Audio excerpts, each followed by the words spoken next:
பாஜகவிற்கு மறைமுக வேலை செய்தாரா வைகோ? ஸ்டாலின் அதிரடி நீக்கம் அதிர்ச்சியில் திமுக கூட்டணி கட்சிகள். ஏற்கனவே வருகின்ற 2026 தேர்தலை முன்னிட்டு திமுக அதிமுக இடையே தற்போதே கூட்டணி பேச்சுவார்த்தைகள் தீவிரமாக நடைபெற்று வருகிறது.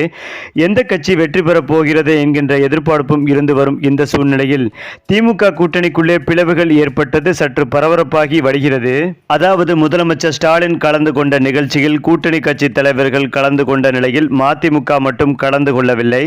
அந்த வகையில் திமுக தலைவரும் தமிழக முதலமைச்சருமான ஸ்டாலின் அவர்கள் கடலூர் மாவட்டம் சிதம்பரத்தில் அரசு நிகழ்ச்சியில் கலந்து கொள்வதற்காக ஜூலை 14ஆம் தேதி மாலை 6 மணியளவில் தாம்பரத்திலிருந்து ராமேஸ்வரம் எக்ஸ்பிரஸ் ரயிலில் புறப்பட்டு சென்றார். அப்போது ஜூலை 15 காலை சிதம்பரத்தில் உங்களுடன் ஸ்டாலின் திட்டத்தை தொடங்கி வைத்த முதலமைச்சர் ஸ்டாலின் அந்த முகாம்களில் கொடுக்கப்பட்ட மனுக்களையும் பெற்றார். அதேபோல் தொடர்ந்து தமிழக காங்கிரஸ் கமிட்டி முன்னாள் தலைவரும் இந்திய மனித உரிமை கட்சியை தொடங்கியவருமான மறைந்த இளைய பெருமாளின் சிலையை சிதம்பரத்தில் திறந்து வைத்தார். இந்த நிகழ்ச்சியில் திமுக கூட்டணியில் உள்ள காங்கிரஸ் கட்சி தலைவர் செல்வ பெருந்தகை, எம்பி விஷ்ணு பிரசாத், காங்கிரஸ் கட்சி முன்னாள் தலைவர் KS அழகிரி, மார்க்சிஸ்ட் கட்சி முன்னாள் மாநில பொதுச் செயலாளர் K பாலகிருஷ்ணன், CPI மாநில செயலாளர் முத்தரசன், VCK தலைவர் திருமாவளவன், MP ரவிக்குமார், MLA சிந்தனை செல்வன், தமிழக வாழ்வுரிமை கட்சி தலைவர் வேல்முருகன், இந்தியன் யூனியன் முஸ்லீம் லீக் கட்சி தலைவர் காதர் மொய்தீன் உள்ளிட்ட தலைவர்கள் கலந்து கொண்டனர் என்பதும் குறிப்பிடத்தக்கது. இதில் முக்கியமாக மதிமுகவிலிருந்து யாரும் கலந்து கொள்ளவில்லை. மதிமுக கட்சியிலிருந்து பொருளாளர் செந்தில் அதிபன் கடலூர் மாவட்டத்தைச் சேர்ந்தவர். அவர் கூட இந்த சிதம்பரத்தில் நடந்த நிகழ்ச்சிக்கு செல்லவில்லை. ஏற்கனவே பாஜகவை சேர்ந்த மத்திய இணையமைச்சர் எல்முருகன் திமுக கூட்டணியிலிருந்து வைகோ வெளியே வரும் நிலையில் இருக்கிறார் என்று பத்திரிகையாளரிடம் தெரிவித்திருந்தார்.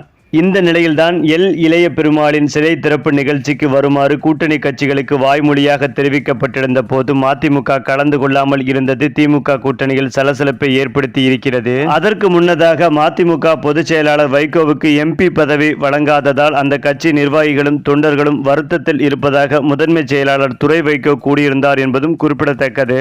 இந்த நிலையில்தான் மதிமுக கட்சி மறைமுகமாகவே திமுகவுக்கு சதி செய்யும் வேலைகளில் ஈடுபட்டதாகவும் இவர்களுக்கு MP பதவி கொடுக்கவில்லை என்ற ஒரே காரணத்தினால் பாஜகவிடம் மறைமுகமாக பேசி வந்ததாக வைகோ மீது முதலில் புகார்கள் வைக்கப்பட்டது.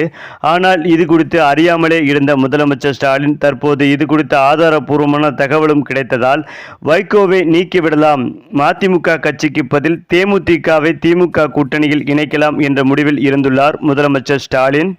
அது மட்டுமில்லாமல் மறைமுகமாகவே பாஜகவிடம் வைகோ கூட்டணி பேச்சுவார்த்தை நடத்தியதாகவும் அதில் அவர் MP பதவி கேட்டிருப்பதாகவும் ஒரு தகவல் வெளிவந்து கொண்டிருக்கிறது. ஏனென்றால் தொடர்ந்து திமுக கூட்டணியில் இருப்பதாலும் தனக்கு MP பதவி கொடுக்காததாலும் இந்த கோபத்தில் இருந்த வைகோ பாஜகவிடம் மறைமுகமாக வேலை செய்ததாக ஒரு தகவல் பரவி வந்ததன் அடிப்படையில் ஸ்டாலின் வைகோவை அதிரடியாக நீக்கி உத்தரவிட உள்ளதாக தற்போது தகவல்கள் வெளிவந்து கொண்டிருக்கிறது.